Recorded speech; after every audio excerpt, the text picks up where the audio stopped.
Hello and welcome back to the channel.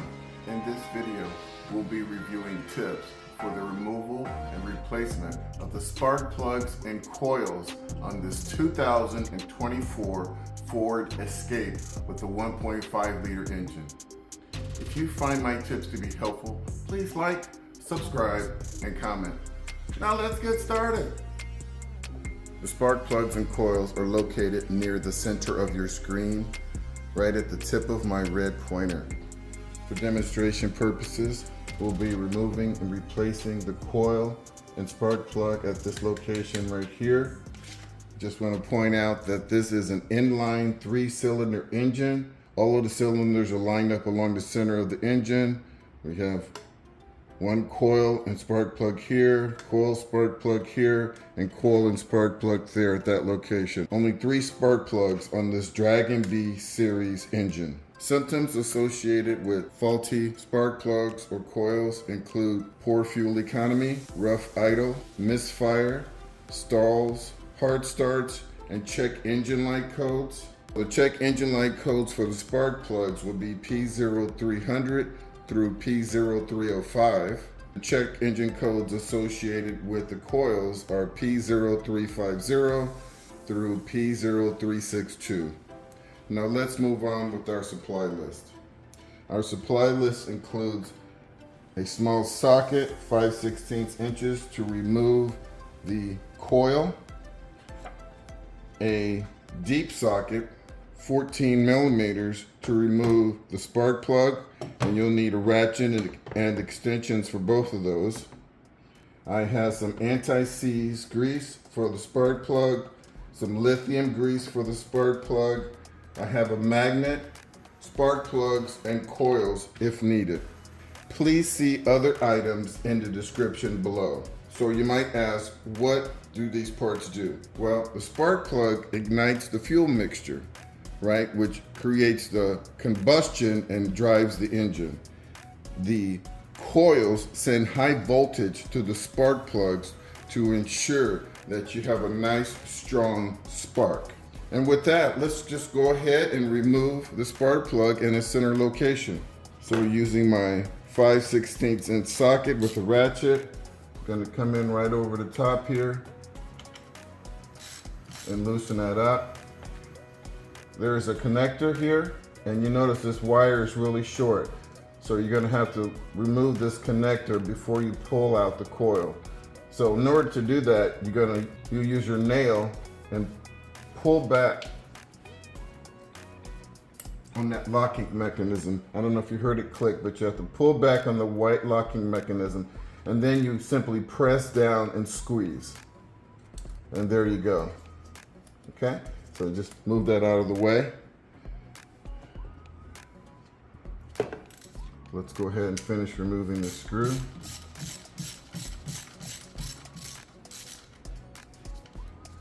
Okay, that should be enough. Nope.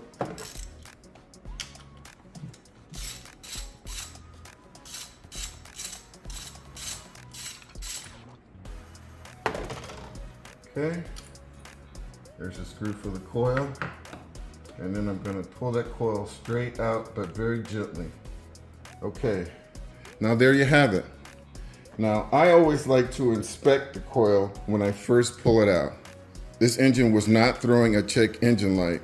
There's no issues with this coil. Starting from the top, I'm observing the outside and the shape of this coil here. If there are any unusual bulges, anything like that, I would get rid of it. There's connectors right down the middle here. Make sure those pins aren't bent. The dust cap, make sure the dust cap is in place. They've gotten a lot better over the years with dust caps. Pretty much they don't come off anymore.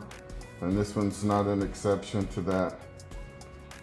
Looking at the shaft here, there's no bulges, right? There's no cracks. Then I come down to the end and I look right down the barrel and I look for typically what is a spring, and checking to see whether there's corrosion or not. And I don't see any corrosion, and I just want to say kudos to Ford, because there appears to be plenty of dielectric grease on the tip of this coil. Okay, so that helps to ensure that the spark plug doesn't stick to the coil and possibly break this off. Okay, so now I can set this off to the side using my 14mm socket. It's a deep socket and 1/2 inch ratchet. Coming in over the top very carefully, straight down. Feel it out. See if you've got a connection. I've got a connection. And once you break it free, you can just go ahead and just use the extension to work it out. Now, I did loosen it up before the demonstration, if you're wondering why it was so loose. So at one point, you're gonna turn it and it'll lift and drop, lift and drop. And that's what you want. So right now we're lifting and dropping, so I want to pull it straight out and see if I can get the plug to come with it. And of course I didn't.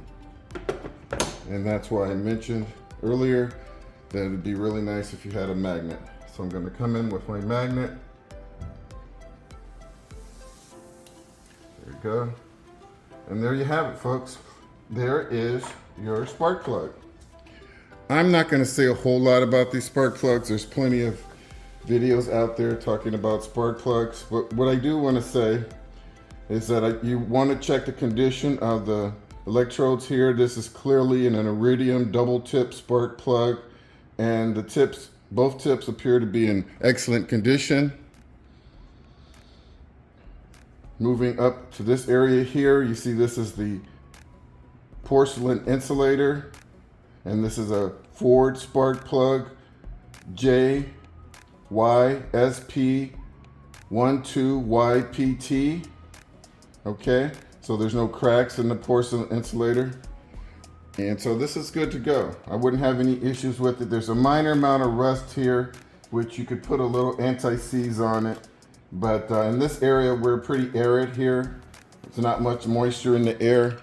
So I would not put anti-seize on it. But if you lived in a cold climate or you had snow 2 months out of the year, you would definitely want to put anti-seize on this plug before you reinstalled it. Additionally, before you install, say hypothetically this is a brand new plug, even from the factory, what you want to do is put anti-seize on it if needed, if you live in those areas I previously mentioned. And then you want to put a little dielectric grease here on this porcelain insulator. And there's 2 reasons for that.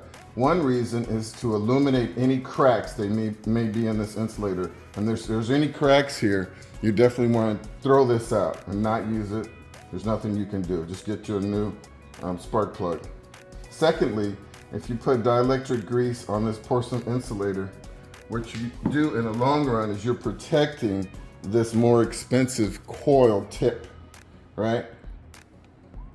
Because if you are changing the spark plug, say twice before you change the coil, it could possibly break the coil and cause you to needlessly have to replace this coil, and you don't want to do that. We're going to go ahead and get this installed. Look at your screen. I'm going to put what the gap should be on the screen, and then I'm also going to include what the torque should be for the spark plug as we begin to torque it down.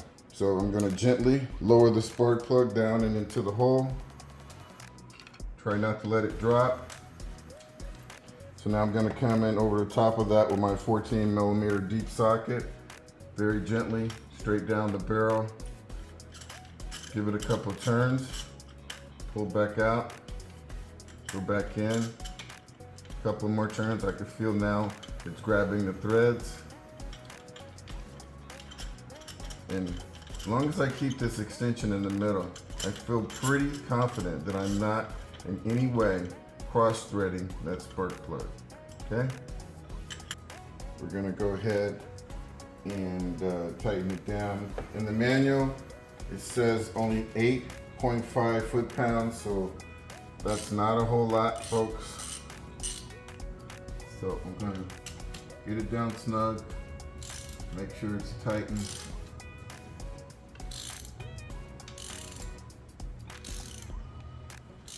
Notice I'm being very careful. Okay, so I got it snug. I didn't really put any pressure on it at all. I'm gonna come off of it.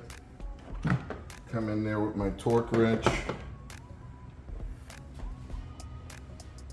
8.5 pounds, which is really not a whole lot. Okay. And there you go.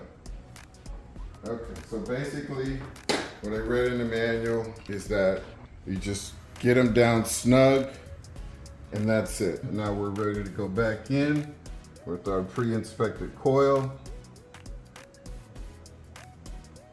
Making sure you're catching the tip of that spark plug.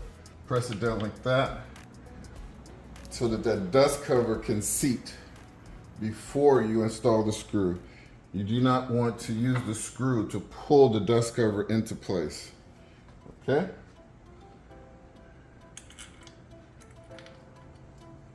Dropping the screw in, picking up my 5/16 socket,